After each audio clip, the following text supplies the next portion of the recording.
Καλημέρα. Καλημέρα. Καλημέρα, Μαράκη. Λοιπόν, όπως κάθε Κυριακή, έτσι και αυτή την Κυριακή, 21η Απριλίου 2024. Δεν λέω τίποτα παραπάνω. Γιορτάζει ο Άγιος Σάββας, βοήθειά μας. Βοήθειά μας. Λοιπόν, σήμερα έχουμε... Καλύμνο, Άγιος Σάββας σε Καλύμνο. Σήμερα έχουμε βίδες με σάλτσα κόκκινη. Συνεχίζουμε, μαγειρεύουμε. Ένα μεγάλο ευχαριστώ.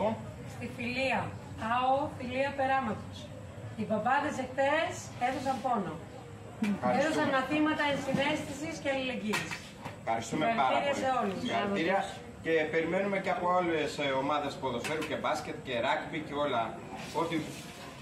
Ό,τι μπορεί ο καθένας. Να δώσουν πόνο. Ευχαριστούμε. Θα κάνουμε και μία κλήρωση. Θα κληρώσουμε μία δωροεπιταγή Γερμανός 300 ευρώ αξίας. Και από αύριο θα έχουμε τους κλήρους. 1 ευρώ στοιχίζει ο κλήρος.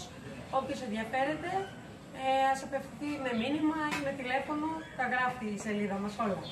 Και τα έσοδα εννοείται για το έργο αλληλεγγύης που κάνουμε. Καλή συνέχεια. Με υγεία.